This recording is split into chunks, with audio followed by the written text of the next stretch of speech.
Three, two, one. Hey Ted, how you going today? Hey, Craig, excited to be on your show. I watched almost all of your podcasts. They're great. Yes, I've noticed that. Thank you very much. One of a loyal fan. I love it. Good to see. Thank you.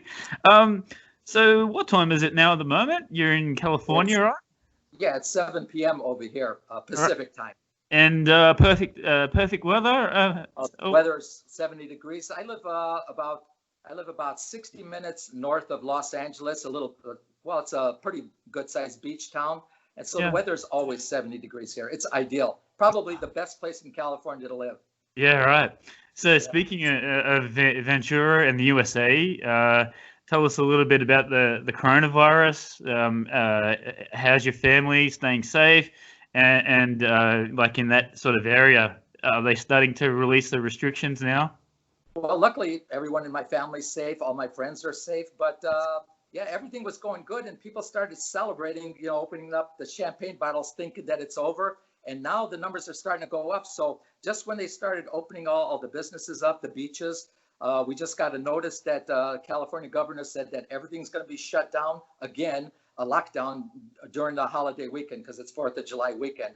So Right. yeah, the beaches are going to be closed, and that's what people live for here in California. They Yeah, live right. for the sun. They get out of Los Angeles, come to these beach towns, and enjoy the weekend. But it's yeah, all of a sudden they locked us down again. Oh, damn. So it's not over.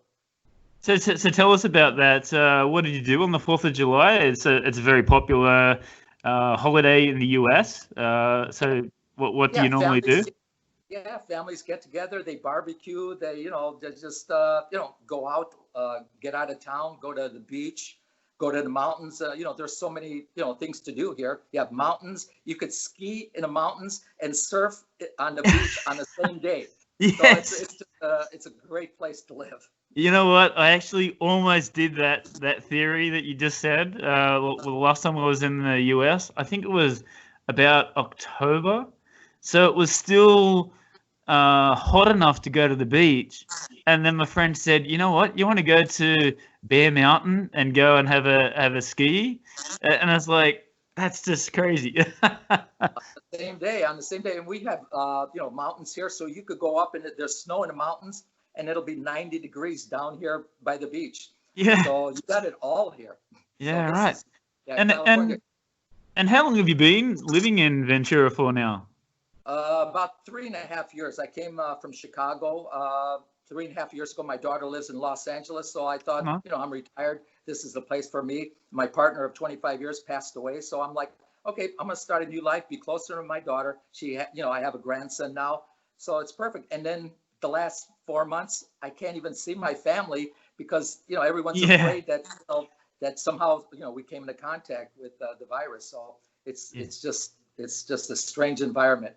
But what's funny is I'm getting a little cynical because I don't know anyone who has it, and my friends don't know anyone who has it. A woman just cut my hair, and she's taken a survey with all of her clients, and not one client in a month said that they know someone Wow. with the virus. Now I Yeah. know it's there. Having said that, I still protect myself with a mask. I Yes. keep my distance, but I personally don't know anybody. So you start getting cynical, like, is this real? And I know it is. I mean, you Yes. can't fake something like that. But yeah, I just don't know anyone. Like when it's flu season, cold season, all my neighbors have it, my friends have it, but I don't know one person with the virus. And Wow. it's good because it doesn't affect me. Yeah, But definitely. it's true. Yeah, and you know what? I was actually, like you probably know, I was living in Shanghai at the time that actually happened, and we didn't know anything about that. They shut down Wuhan, and it was like, oh yeah, there's some sort of uh, a flu symptom going around, and then Yeah, all of a right. sudden it's like they shut the whole city down, and then it's like, okay, you got to wear a mask.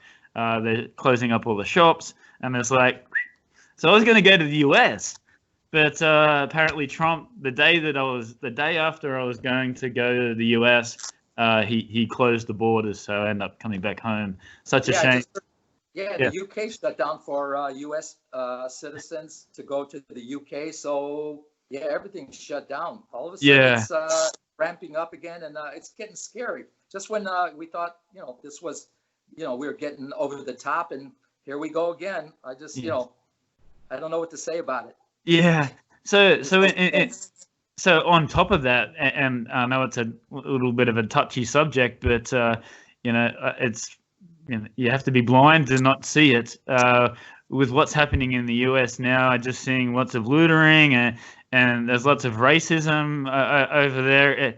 Are you okay in LA? Because we're seeing footage here in Australia, and like all the shops are like boarded up, and people are going in there and loitering. So Well, again, I'm 60 miles north of Los Angeles. I know Los Angeles was pretty bad.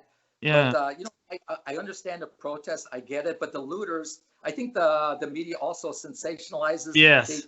There's 10 million protesters, and there's 200 looters, and they keep showing the same event over and over.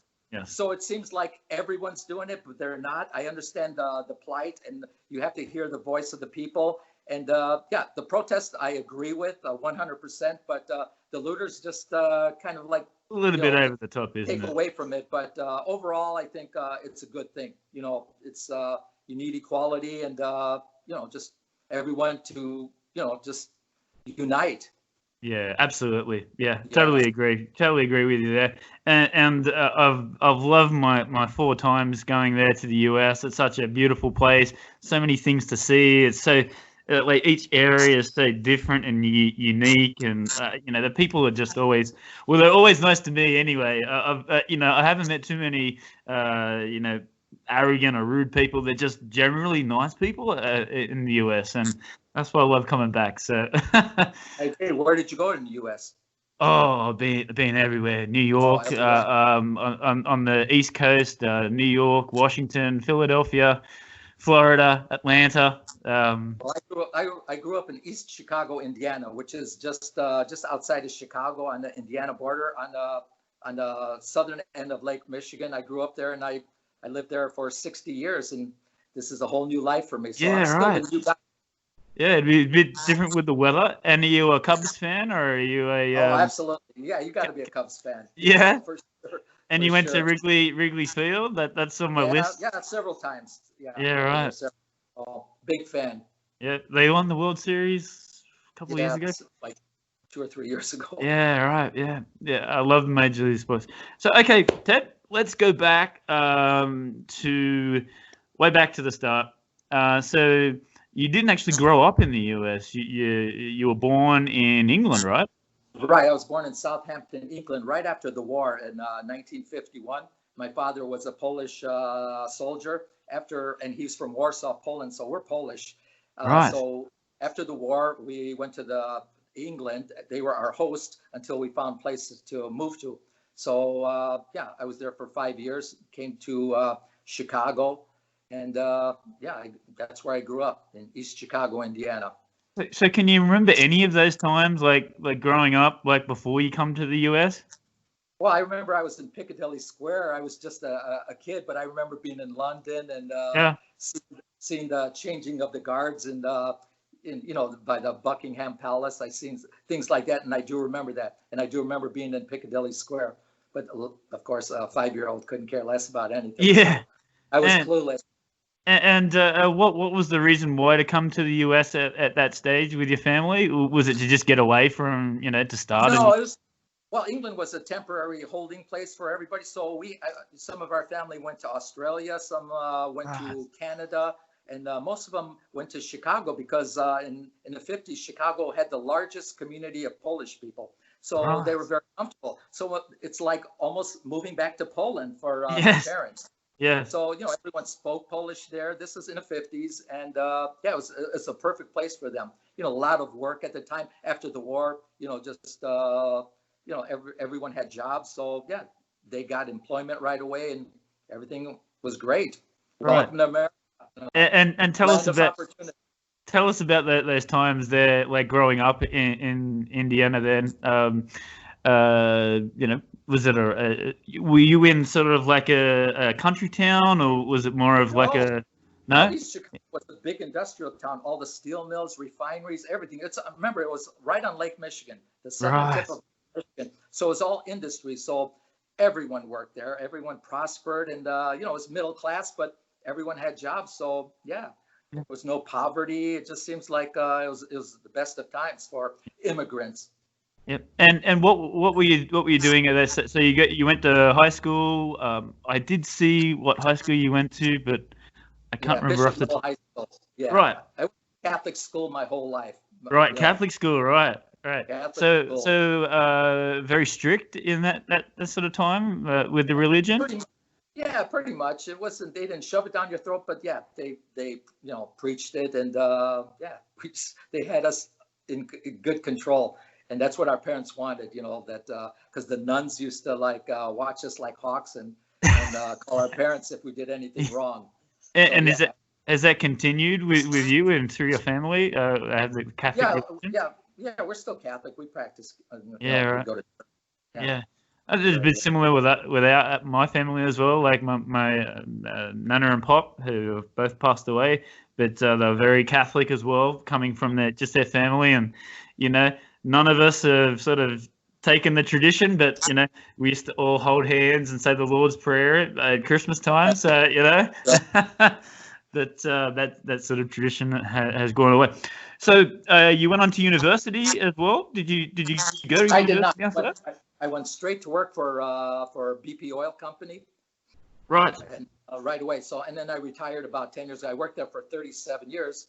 I retired at 57 and a half. So I've been retired now for about 12 years. So what made you go into that sort of industry? Was it like just a job at the time? Yeah. It just seemed like I wanted to have money, a car, a family, a house. I wanted everything. So as I said, we were middle class, and it was a great opportunity. And well, I was there for 37 years. So not many people could say that they were employed in the same place for 37 years. Yeah, that's right. I was fortunate enough to have that opportunity. It was a great place to work. So what made you stay there for so long? It's gone of like the modern time where you have a job for 37 years. I've chopped and changed. I get 3 or 4 years into it, and it's sort of like, okay, where am I going to go next? Yeah. If I had to do it all over again as a teenager, I tell everybody, move to California. This is the place where all your dreams supposedly come true. So, but once you, after high school, you get married. Once you're planted there, you're there for, the rest of your life. You build a circle of friends, work friends, and you're stuck there until you retire. So I've been retired. And as I said, my partner passed away, and this was the time to move here. And I love it here. I'm still getting to know the place. This is a big, big, big state. So tell us about the BP, and I don't mean to be sort of rude or anything, but did you have there was some tough times there in the US with the big oil spill? Well, that happened. That happened about a year after I retired. Oh, really? Right. And they asked me to go to Louisiana after I retired, and I declined. I just couldn't do it. Yeah. So they sent a lot of the guys who had retired. They wanted to show that that we had professionals that would help with anything there. The oil spill or anything they needed, we were there to help. But I declined that. I'm like, I worked for 37 years. I'm done. Yeah. And so some of my friends went, and they helped out. And did you have anything maybe not to that extreme, but did you have similar incidents in your time there? Oh yeah, I mean, in a refinery, there's always fires, explosions. But I lost friends working, working there. So it's over 37 years. You have some disasters, I guess. Tell us the one best thing that sticks in your mind out of those 37 years of working for a company like BP. One incident? I mean, no. Can you give me like one example of one memory that sort of just sticks out? No, the people you work with become your family. It's like every day you kind of excited to go meet your friends, work with your friends. So I guess it's not one day. It's just the camaraderie. And yeah, I love the job. So yeah, I did. It wasn't like you had to push me to go to work, but I mean, it's still a job, but you still had to build a circle of friends there. So yeah, it was a great career, Okay. 37 years. And then, yeah, it was a great place to work. Very professional. So when you're finished, and I'm sure one day that I'll get to that stage as well. But Don't wish your life away. yeah, that's right. What was that first like? Did you know that was time to retire, or was it like your decision, or was it sort of like a mixed decision? I mean, It was a mixed decision. Well, my father died when he was 65 years old, and so I said, you know what, life is short, and I have enough. I could have made more. I could have stayed another 5, 10 years and made more money, but I had enough to survive the rest of my life. Live again a modest life, and yeah, that's what I looked forward to, and I had enough, and it was time to go. So. My father's, dying earlier had, helped me out with that decision. I'm like, okay, I'm not going to live forever. I have enough. So when is enough enough? yes, It was time to go. yeah, right. So, and when did you finish working? What year was it? Yeah, it was 2009. Okay, so but before that, and what you were renowned for is the 2008 release of Death, Taxes, and Push-Ups. Exactly. So this was the year before you retired. So you would have thought that maybe you would have done that after. All right. Well, the book was launched about a month before I retired. So I did book signings at work, and then I just transitioned into my retirement. I did radio shows, little TV, and launched my book. And I had a ball. We did book signings all over Chicago. I did radio shows throughout the United States. So yeah, everyone wanted to know why I wrote a book, and I wrote this book after I did 10 million push-ups. So a lot of people write books after they do something for a month or two. Yes. Well, I field tested push-ups. So you start by going to the gym when you're younger, and then you have a family, you have to work overtime, and so you can't make it to the gym. So I says, how do you stay in shape if you're doing all these outside activities? You have to do activities with your family. So I said, I'm going to start incorporating push-ups and going to the gym and keep doing more push-ups. So eventually I weaned myself from the gym, and I started doing push-ups exclusively. So I got to about 500 a day. And then I started getting bored with 500. I went up to 550. Yes. A month later, I got bored with that. I went to 600. Eventually, I went to 1,000 a day, every day for over 35 years. So officially, when I wrote the book, I did 10 million. Right now, I still do 1,000 per day, with the exception of maybe just several days a year. I'm at about close to 14 million push-ups in my lifetime, maybe more. Yeah. So are you still doing your 1,000 up to date? Every morning I wake up religiously, have my cup of coffee, I read the news, and then I get down and I do my 1,000. I like to do it early in the morning, get it out of the way, out of sight, out of mind, and that's when I have the most energy, early in the morning. Yeah, I was just about to say that. Is that like a tip for other people? Like is this when you're most the best time?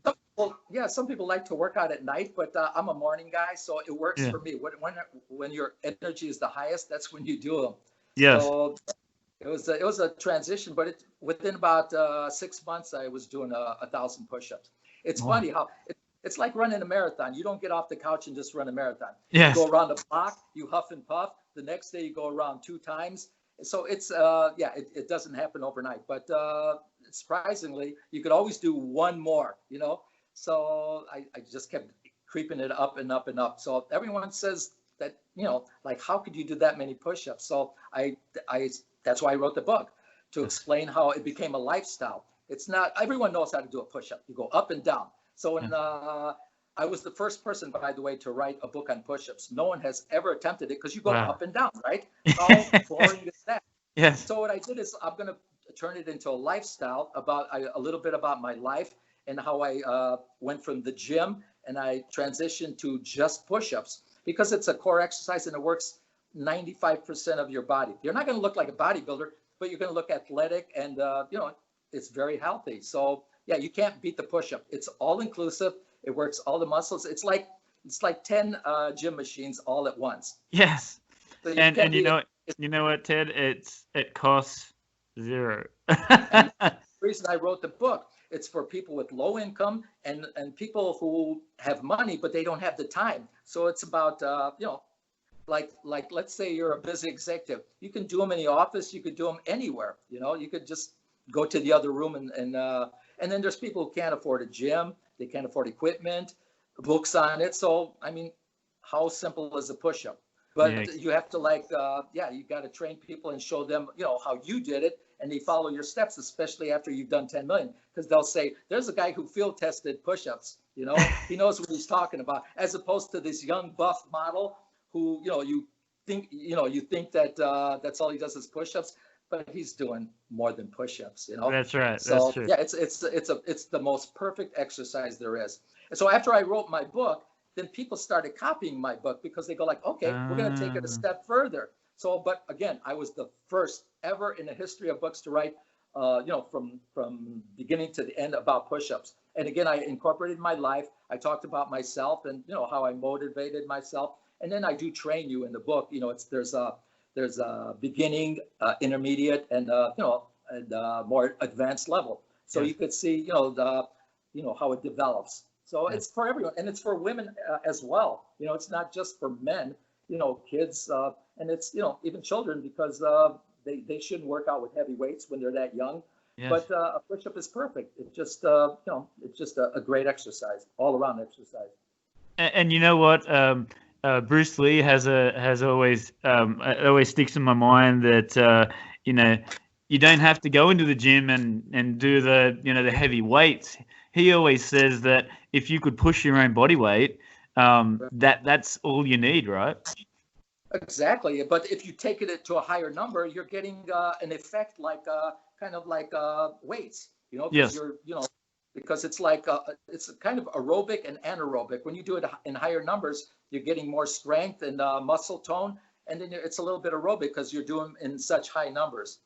So it's the most perfect exercise. And speaking of a good exercise during this virus where everybody's locked down, yeah, of course, how do you beat the push-ups? Yes. But if you do 10, it may not help you. But if you could do 10, the book could get you to do 20 for sure. If you could do 100, I'm going to get you to do 200. If you could do more than that, it's just, I motivate you and show you exactly how I did it. So I'm the example. Yeah, right. And the other thing too that I wanted to talk about is technique, because some people will say, I've been told as well that I'm not doing it properly. You've got to push your arms in. You can't have your elbows out. So for you, I mean, you're not cheating anything. So can you show me or tell me about that?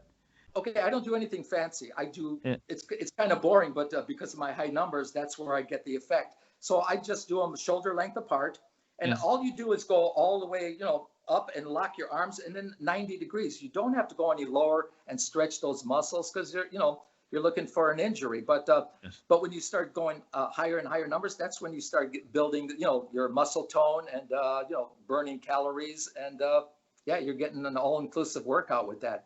So. Is there a right way? You know what? People say that this helps when you go close, it helps your triceps. But listen to this. If you do them shoulder length and you do 50 of them, you're going to get that same burn everywhere. Yes. So you don't have to do 10 of these, and 10 of these. Why not do like 30 or 40 of just the regular push-ups?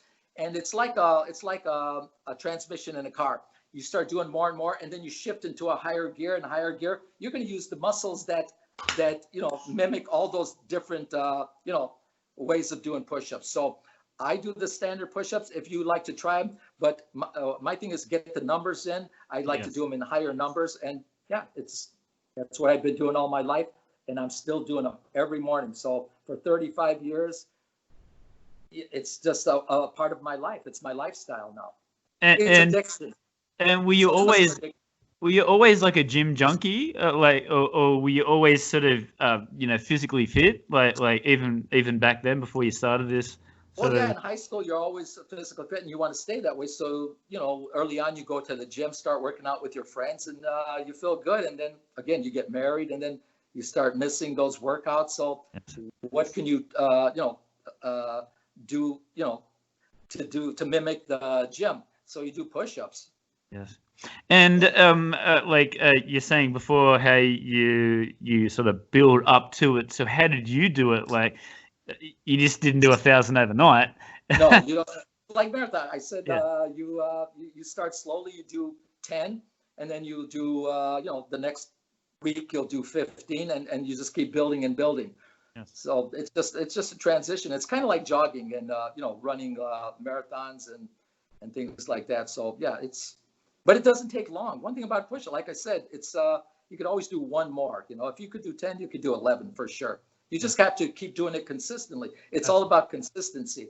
So yeah, if you take a month off, you might start over. But push-ups is so basic. And again, you cannot have an excuse with push-ups, because you can't say it's raining, I don't want to go to the gym. You could drop on the floor and do them in your house, or at work. Here's the funny thing. I used to I did about 4 million of my push-ups at work.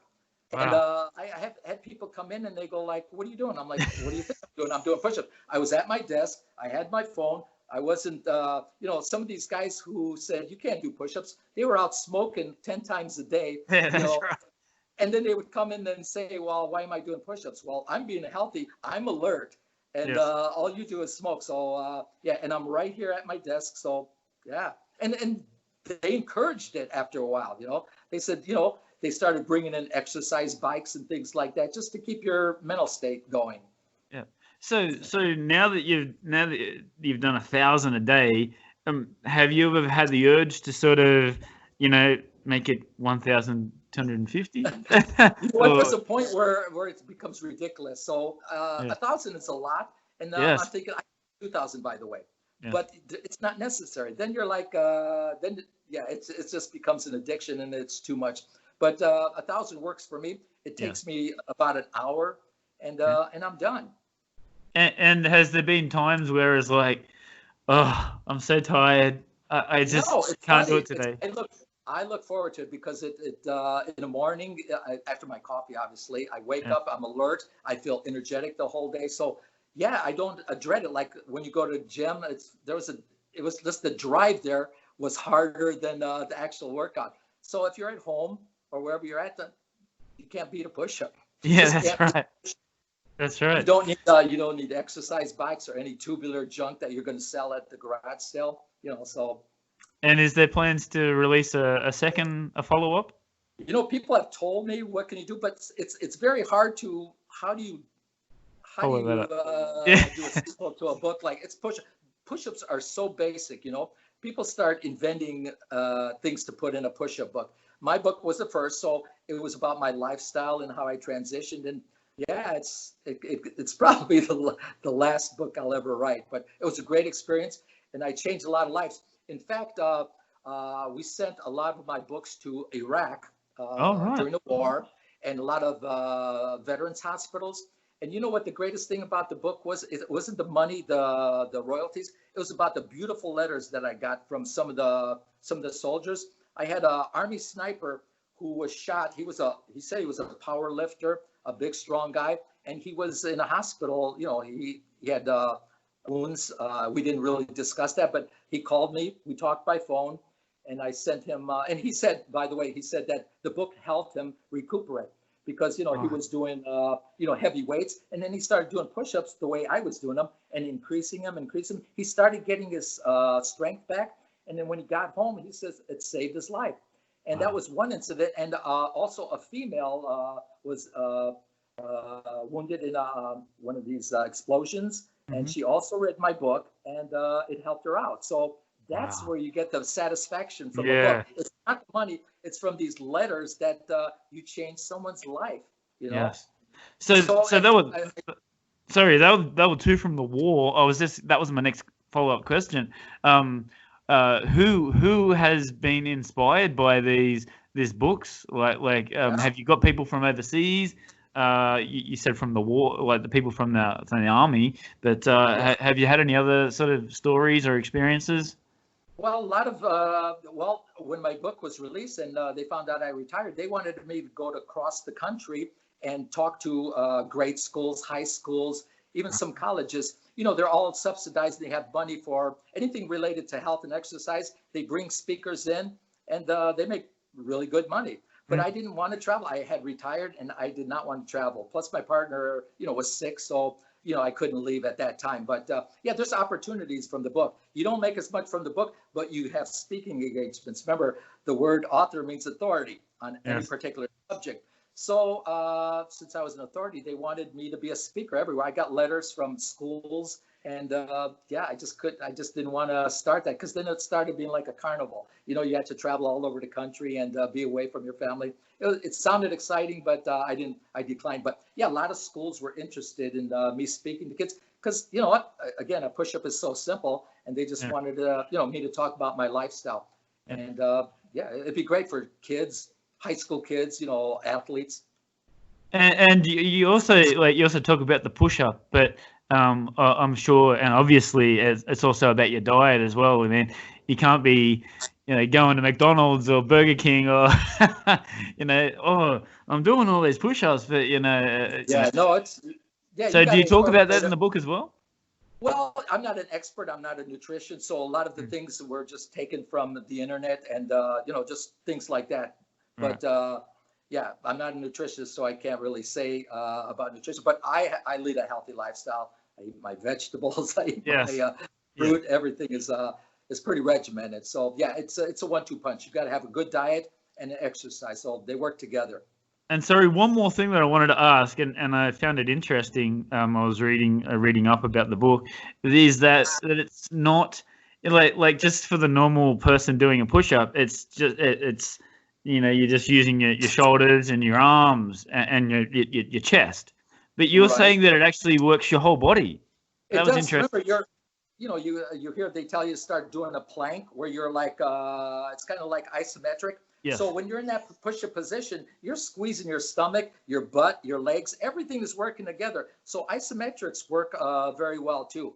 Now the biggest part where you build is your upper body, but then as I said, you're squeezing your abs, so it's isometrically helping your stomach and everything else, your back, your butt, everything, your legs, because you're in that position. And when you do as many as I do, you're in that position for a long time. So that isometric, you're squeezing for, a couple of minutes.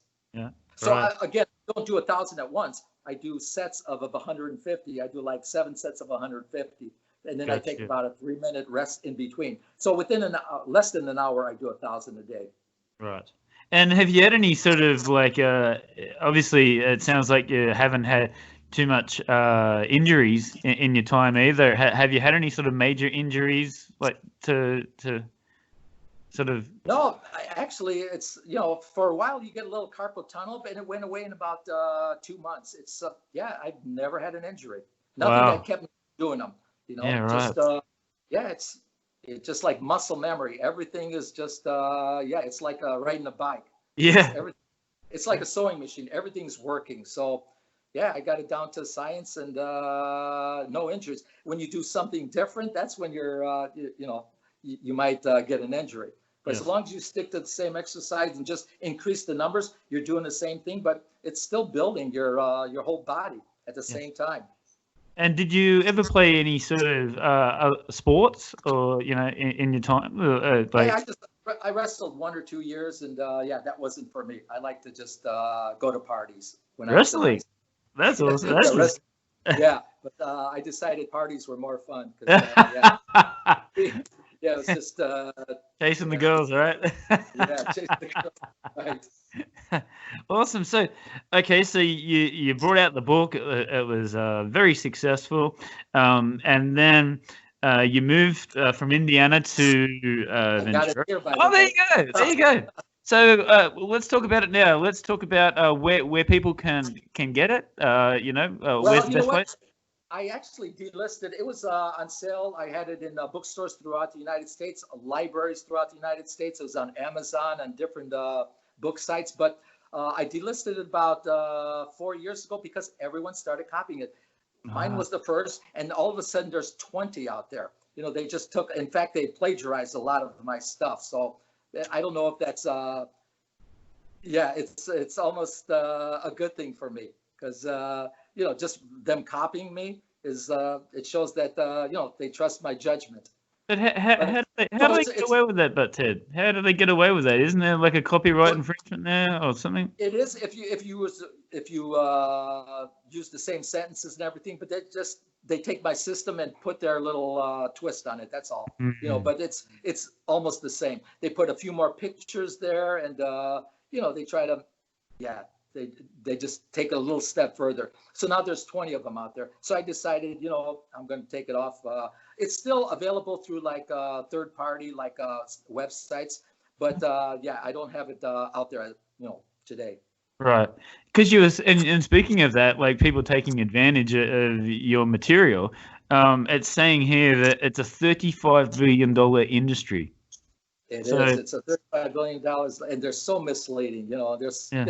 I mean, it's all like magic bullets and quick fixes, and it's not like that. You got to get down and do the work, Yeah. I mean, push-ups, as simple as push-ups are, you got to motivate yourself. But the one thing about push-ups, you build a momentum. It's like running. You get addicted to running, and you will get addicted to push-ups. Once you start and stay consistent, you will be addicted to them, and you'll always challenge yourself to push it a little bit further. And with my book, it kind of helps you. Hey, I'm a lazy guy like everybody else, and I don't like to work out, but this is something that worked, and it was easy, and it was actually fun. So, part of your routine now. And actually, I think when we finish, I'm going to probably get down and do a couple of myself. Exactly. Yeah. I did a lot of talk shows where I was in radio stations, and people would call in, women and everything, and I told them that, yes, you could, they think that women shouldn't do them. Women are just as athletic as men these days. Yeah. So yeah, they can do them. And even guys can't do push-ups. Some guys, I say start on your knees, right? And do about 10 on your knees. When you do 10 on your knees, then try a couple without, just a regular push-up position. So yeah, it's for everybody. Children, women, men, everybody. You just got to take it to a higher level and have fun with it. It's fun and addicting. That's amazing. That's awesome. Yeah. So after this, I think this is when you moved to Ventura, that you got an opportunity through your daughter, I do believe, with it's called Flirty Dancing. Flirty Dancing is an English show that you dance with someone, you never meet them, you don't talk to them, you know who they are. Each one of you dances with a choreographer, and then you meet someplace in Los Angeles, and for the first time you don't talk while you're dancing, and then you see if there's a chemistry through dance. So anyway, getting back to my daughter, she's a casting agent, or she's on sabbatical now because she's a mother, so she's raising my grandson. But a friend of hers is also a casting agent, and she called my daughter and she says, "I heard your dad moved to California and he's single. There's a new TV show, and I had met him at your wedding. This was my daughter's wedding, so I met this casting agent, and she remembered me from 6 years ago. Wow. And she said, 'Would you like to try out for our show?' And I says, 'Why not?' So she calls me. She's a casting agent. Now that doesn't mean you're going to get on the show. They just get a bunch of people and see who. They look at your personality, how outgoing you are, and so she interviewed me and said, we liked you. We're going to move you to Fox, the producers, Fox Television, which is a big major network here. Yeah. And so they moved me on to Fox, and then I walk into this ballroom, and I almost had a heart attack. There was like 10 producers there, TV cameras everywhere. There was choreographers, and I'm like, what did I get myself into? I'm not a dancer. When you go to a wedding, you dance a little bit when there's 100 people on the dance floor, but I've never did a choreographed dance. So I go to this ballroom, and they said, "We would like to film you while you dance with the choreographer." I'm like, okay, let's try it. So she was teaching me a few steps, and obviously I screwed everything up. I just screwed it. Every time she went this way, I went the other way. My brain's not geared that way. I just like to do my own thing. So they go like, okay, you're not a good dancer, but let's see how you dance by yourself. We're going to put a song. Pick a song that you like. So I says, okay, I'm gonna like do something crazy. I don't know if you heard of Billie Eilish. She has a new song out called "Bad Guy." So it's kind of like a hip hop song. Yes. So I started dancing to that song without a choreographer, and they liked the way I moved because I was doing my own thing. Yes. I didn't have to think what direction to go to. So they go like, okay, this is the kind of guy we want. And having said that, they also wanted a token old guy on the show. I was the oldest guy of the season. Usually these all the people were about 30, maybe 40 was the oldest. And Yes. here I'm going to be 69 years old. So they wanted a token old guy with a little spirit, So they said, okay. And then they interviewed me, and I tried to be ridiculously crazy. I almost tried to sabotage my own, getting on the show. And that's what they wanted. So if you're gonna interview for a reality show, you can't be yourself. You have to be crazy. You have to be just like just a little weird. That's what they want. They want that personality on there. So I luckily I got picked for the show, and then and then I said, you know what? I started backpedaling. I said, you know what? It was a great opportunity. I'm flattered, but I can't do this. Yeah. I said, I don't want to put you in a position where I screw your show, because they spend about $1 million per episode. Wow. So I said, you know what? I don't want to be the guy that screws up your show. So I bowed out. And they called me the next day. They go, please don't. We need you on the show, whatever it takes. I'm like, seriously, you want me? You saw the way I danced. And then they go like, yeah, we're going to train you with one of the best dancers in the country, Sharna Burgess, who was on Dancing with the Stars. And she won it a couple of years ago. She's from Australia. And she was my choreographer. Now, here's the funny thing. I worked with her for 4 days, 5 hours a day, and I couldn't even walk. Just when I thought I was in good shape, yes. When you start dancing and you're twisting and you're doing these scissor steps for 5 hours a day, my knees swelled up like this.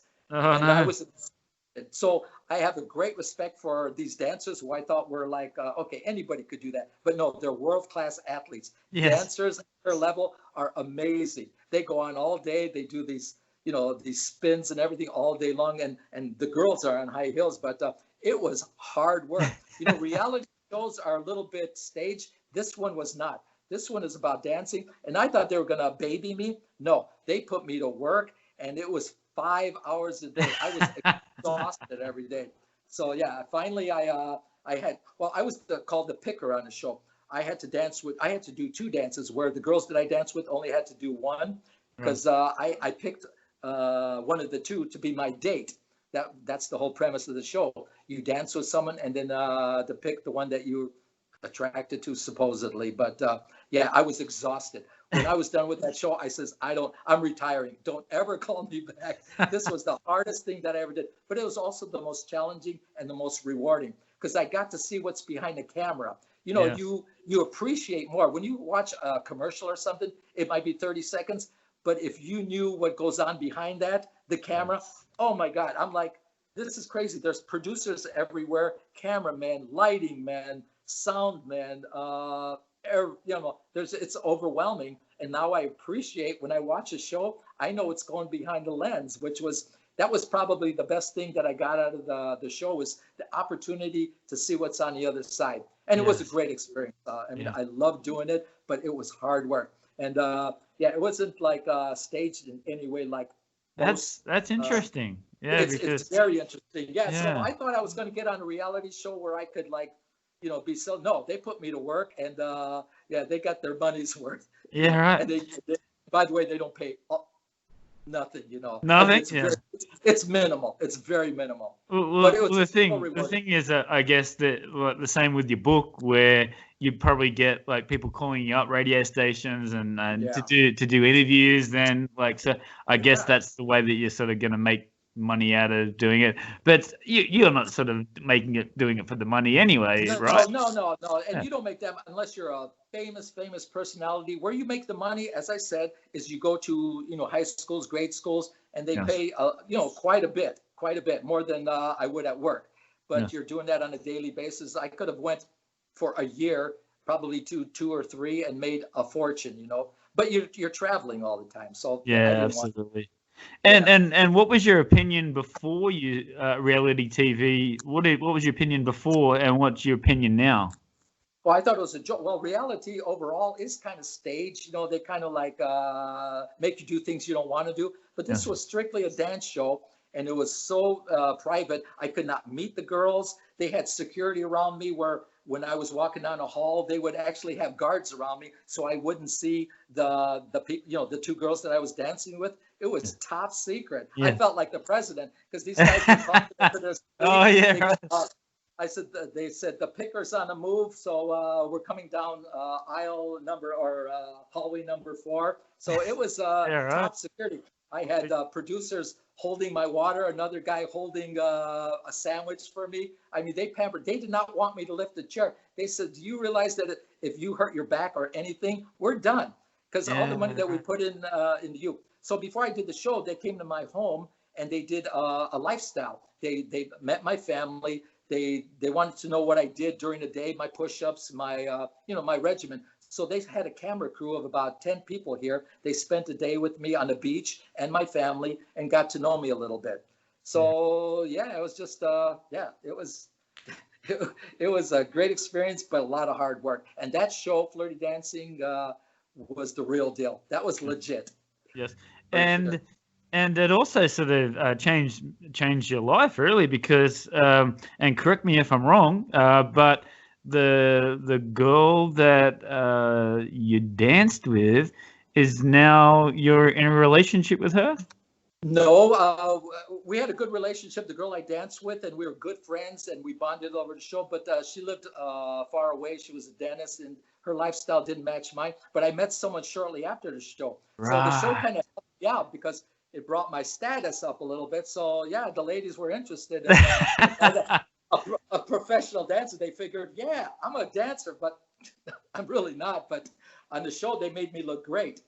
So that's what they say. yeah. The girls like the men that can dance. You know, if you can dance, So, yeah. you're in. Yeah. So I am in a great relationship right now, and everything is it's perfect. That's right. And were you nervous? Were you nervous? Absolutely. Yeah. Well, remember, for a person that's a non-dancer, and when you work with a choreographer, you get to know her moves, her tempo, her height, and everything. But the girl you're dancing with, you have no clue how tall she is.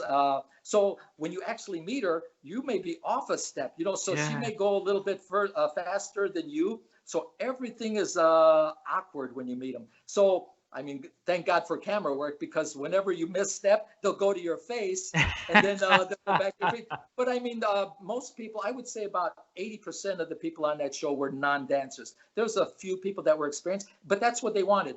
They wanted to develop them, in 5 days. But yeah, that's what it was all about. It's just non-dancers going out of their comfort zone, meeting someone, through dance. And again, even when I danced with Carrie, who I picked on the show, I never spoke with her. I never saw her. I didn't know anything about her. Everything is top secret. But yeah, so I mean, there's a few missteps, but it's legit. Your dance, you got to know what you're doing. So after 5, and then, but one thing about me, I had 2 dances, so I started getting the dances mixed up. In the middle of my first dance, I'm already thinking about the second dance. So yeah, my steps were a little bit off. So in fact, I asked them if I could be, the one person being picked as opposed to the picker, because then I would only have to learn 1 dance. But no, they wanted the token old guy to dance 2 numbers, and here I am. Yeah. Great experience, though. And Ted, did you were talking about the choreographer before, like, and she was on.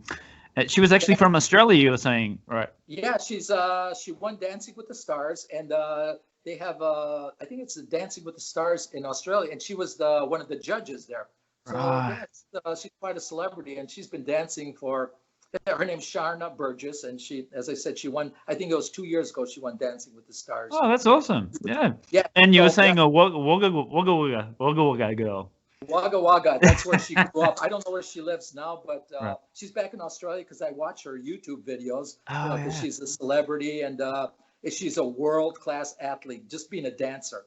I have so much respect for those ballroom dancers. I thought it was a joke personally. I'm like, really? And then you get out there and almost it's like training, Yes. like weightlifting, just starting out, it hurts. Everything right. hurts. Your muscles aren't that way. Even though I walked it, I was a runner also for about 30 years. So Right. I'm like, this is going to be simple. But no, when you start moving your legs the opposite direction, especially when you get older, it's tough. So And you it took still, about and 3 days for my legs to decompress and from the swelling. It was incredible. I had wow. to ice my knees, and the day of the dance, I could barely walk, but the adrenaline got me through. So I was a little bit stiff, but yeah, it's they try to crash 2 dances in 5 days. It's tough. And Ted, is this now a part of your routine now? Coffee, 1,000 push-ups, and now a bit of a dance now? Or is it? You know what? I actually thought about going to take dance lessons, and it's another form of exercise. So yeah. They'll be taking dance lessons off you, right? Yeah, I don't know about that, but it was a good experience. But I have confidence now. I think the Yes. show also gave me a lot of confidence. Yeah, that's A great. lot of people are a little hesitant, and they think people are watching them. But I feel like I'm not a dancer, but I feel like I got over that fear of dancing in front of people. I mean, I danced in front of like 5 million people on the network because it was on national television, and it's still on YouTube. So if you want to watch, go Come to on. Flirty Dancing. Come on. Flirty, and I typed in Ted Skup and come up with all the flirty dancing and your book as well, Death, Taxes, and Push-Ups. So everywhere, Ted, you're everywhere on the internet. So talking about before about your family as well. Can you tell us about your family, where they are? Are they all over the place? Like you moved to Ventura to be with closer to your daughter, right? You said. Well, I have a very small family. I have just one sister, and she lived here with me for 60 some years, and she's an artist. And we grew up in England. Her husband passed away, and then she sold her art gallery, and she moved back to London. She's living in England now for the last 8 years. Oh, nice. And she's living on the Scottish-English border close to the ocean. And that's my sister. And then my daughter, I just have the one daughter and a grandson, and they live in Los Angeles, just an hour south of me. So yeah, life is good. I'm starting a whole new life. I'm in love, and everything's working. So, That's great. And I'm famous now. I had my 15 minutes of fame, by the way. It's just 15 minutes, but I wouldn't trade it for the world. It was just a wonderful experience. You always got to do things that you're uncomfortable with, Yes, People absolutely. always want to do things, and then they regret it. I'm like, okay, yes, you're going to do it and maybe stumble, but you know what? How are you going to know? So when That's I right. did the show, I'm like, I'm not going to pull this off.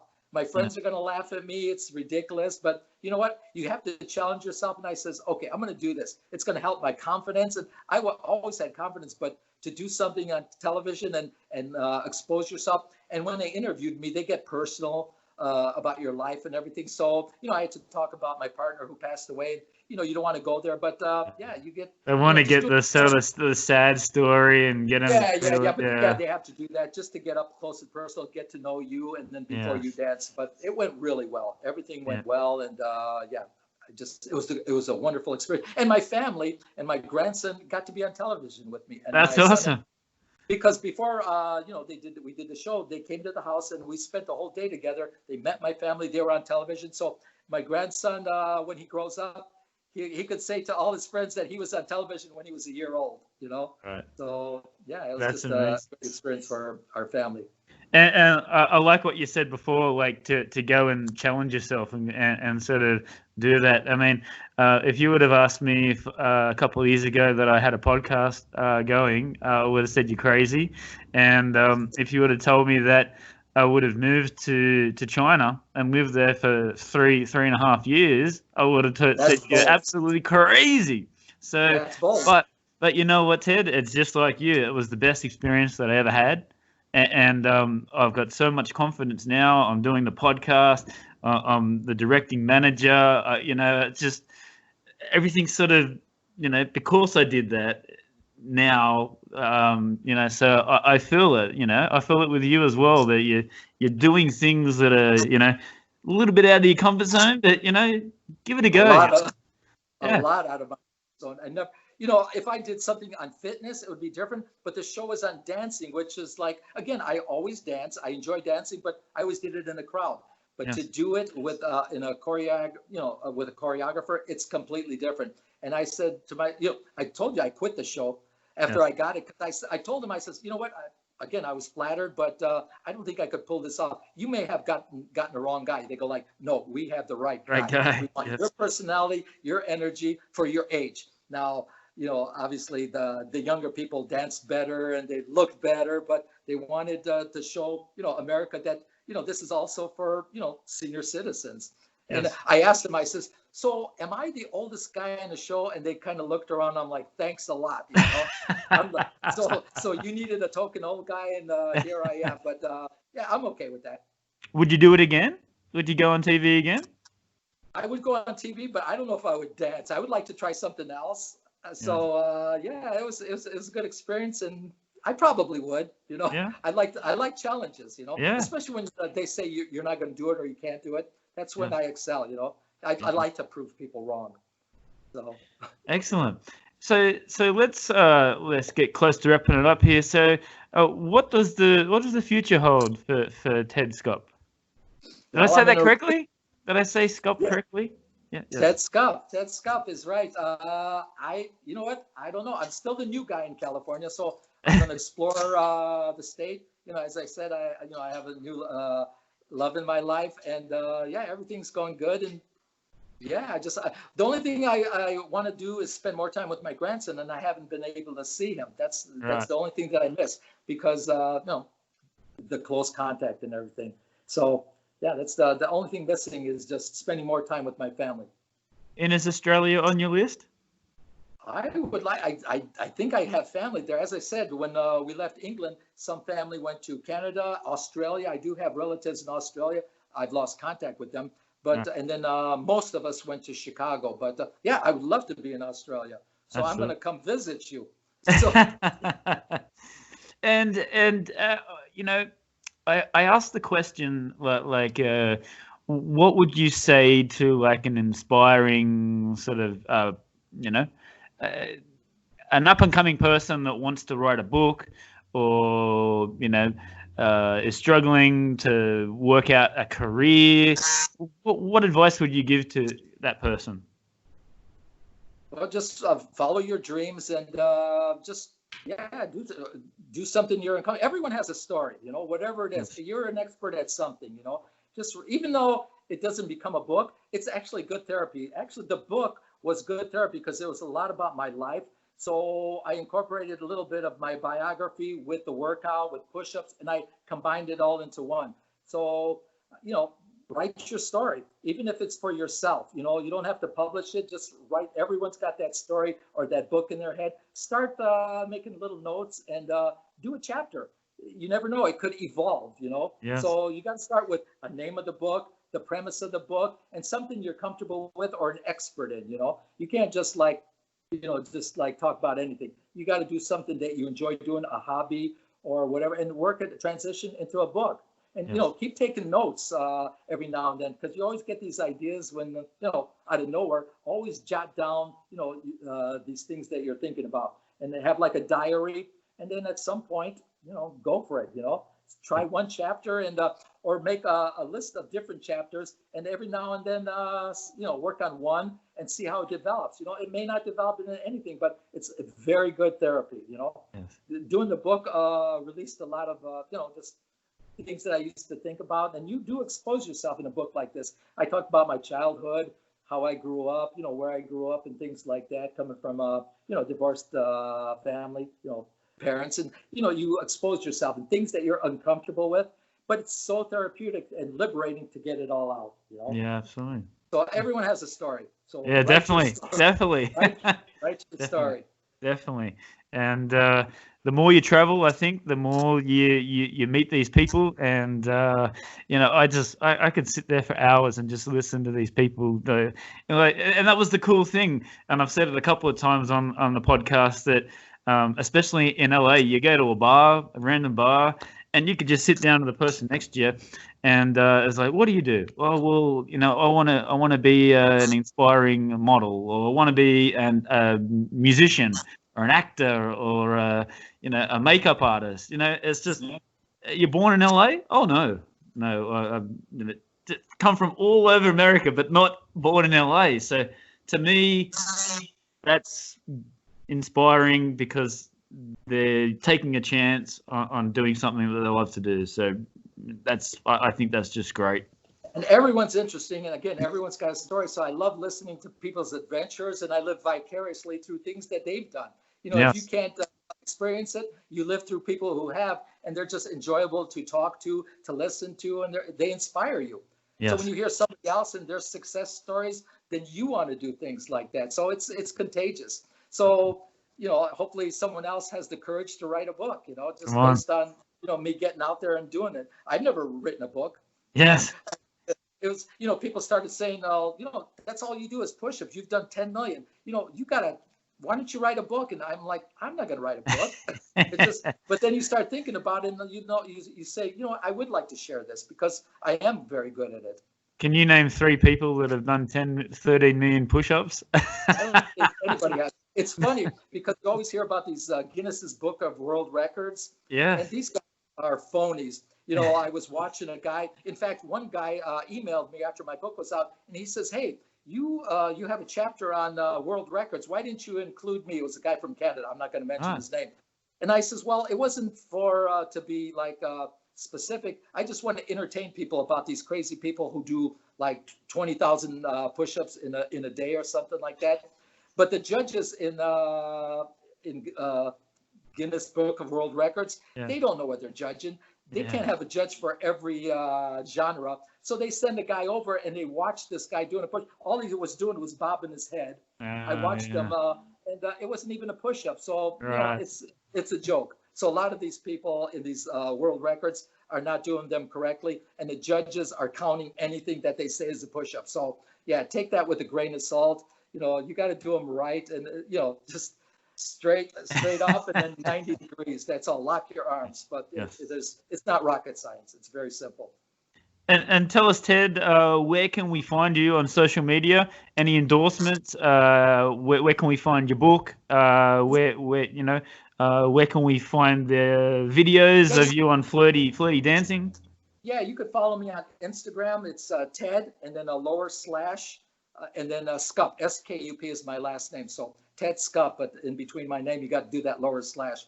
So you can follow me on Instagram, and I got a lot of pictures from the show, some videos on there. And yeah, you can live vicariously through my lifestyle now because it's about being fit and yeah, especially at this age. So I'm kind of like the baby boomer, the fitness guy, you know. So yeah, I like to inspire people. I like talks like this and encourage people to do things that they're uncomfortable with, you know, and do something simple. Start with something simple, and you can't get any simpler than a push-up. I think cavemen were doing it 10 million years ago. That's right. Yes. So it's, yeah, before all these guys started inventing new concepts, you know, you just got to get down and do the work. That's it. And just raise the numbers. It's as simple as that. There's, you know, all these different strategies. You know, do they work? Yes. But I try not to get injured. So you do it the same way, and it starts working. And you just, the higher the numbers, and you start building muscle and tone, and yeah, you start losing weight. Everything starts working once you get in a little bit higher numbers. Absolutely. All right, Ted. The last thing that we'll do is I like to have like a little question and answer. I just give you a bunch of questions. Just give me like whatever comes up into the first sort of answer comes up in your mind. Are you ready? Yeah, I'm always ready. All right. Tell me, what is your favorite musician? Well, it's a woman. Billie Eilish is one of my favorites. She just has a great song. She's my favorite right now. Right. What is your favorite place to go in the U.S. city? Well, I'm biased towards Chicago. I love Chicago because I grew up there my whole life. But California and probably Los Angeles or the whole area. You know, you got 800 miles of coastline here. All you have is beaches and mountains, and this is totally like a great place for an outdoorsman. All right. So Los Angeles, in California, would be Los Angeles. Okay. So you've written your book, Death, Taxes, and Push-Ups. So besides that book, what is your favorite book to read? Oh, I usually like self-help books on meditation or just calming down and things like that. I think his name is Eric Tolle. He's like a meditator. I like self-help books like that. Right. So I'm not really into novels, but I like self-help books where you just like, just unwind and, just that out-of-body experience and things like that. Right. And last one. What is your favorite major league sport? Team. Sorry. My friends wouldn't like this, but I love soccer. I love All World right. Cup soccer. Yeah, in the United States, if you tell somebody you like soccer, they look at you like, seriously? What about football, baseball? I'm like, Yeah. no, I love soccer. Yeah, right. I've always been attracted because it's just it's nonstop. I mean, Yeah. that's a real sport.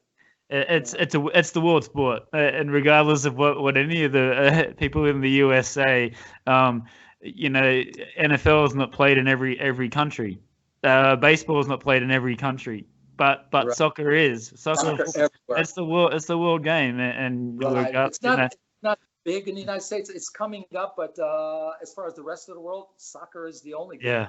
I love watching it, especially around the World Cup, or I just love it. Yes, I was actually just on a podcast, a football podcast, and he invited me on and we talked. I'd been to Brazil and Argentina, and I talked about the Australian football or soccer as well. And I'm a big Liverpool fan. And they won the competition. They won the English Premier League 2 weeks ago. So yeah, that was very interesting. But that's good to know that. And it's growing as well. It's growing in the US as well, right? My friends go boo, boo. They love their football, baseball here. They're just addicted to that. And I've always, when the World Cup comes on, when I'm with the guys, I said, put the soccer game on, and they're like, no, and I demand it because I go like, that's the real sport. Well, Ted, you've had an amazing career. Very, very inspiring. Keep doing your push-ups, and I think you convinced me to start doing it as well. So, yeah, I really, really appreciate your time, and please come on another time.